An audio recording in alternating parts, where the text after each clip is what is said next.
1 KG লবণ পর্যন্ত নিতে গেলে সেনাবাহিনী স্বাক্ষর নেওয়া লাগে। পার্বত্য চট্টগ্রাম থেকে সেনা শাসন মুক্তি চাই। আমি ডিএইউ থেকে অনার্স মাস্টার্স করতেছি, কিন্তু একটা বিষয়, আমি যখন বান্দরবানে গেলাম এবারে প্রত্যেকটা জায়গায় চেকপোস্ট, এবং আমি যখন গেলাম আমাকে জিজ্ঞাসা করা হলো আমি একজন ত্রিপুরা, আমার আইডি কার্ড দেখা হলো, আমাদেরকে নামিয়ে দেওয়া হলো, ব্যাগ চেক করা হলো, অথচ আমি বাংলাদেশের নাগরিক, আমি আমি আমার জন্ম রুমাতে বান্দরবনে, কিন্তু সেনা শাসন কেন?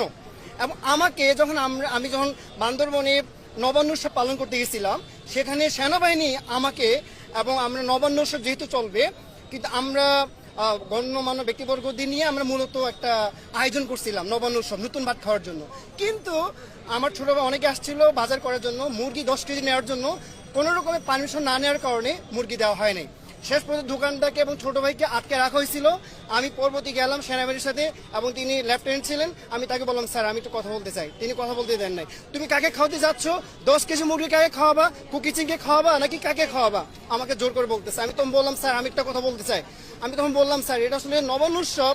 আমি লেফটেন্যান্টকে বোঝানোর চেষ্টা করছিলাম, স্যার আমার কথা একটু আমাকে একটু বলার সুযোগ দেন। আমি তাই বলছিলাম, স্যার দেখুন আমরা এটা আসলে কোনোভাবে আমরা নবান্ন উৎসবের জন্য মূলত এটা আয়োজন করা, কেন আপনারা 10 কেজি মুরগির জন্য আপনাকে স্বাক্ষর নেওয়া লাগবে?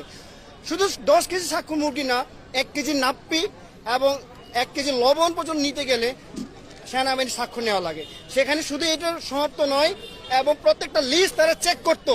এটা কেমন নির্মম একটা, এক দেশে একটা সমতল একটা শাসন এবং পার্বত্যাঞ্চল একটা শাসন।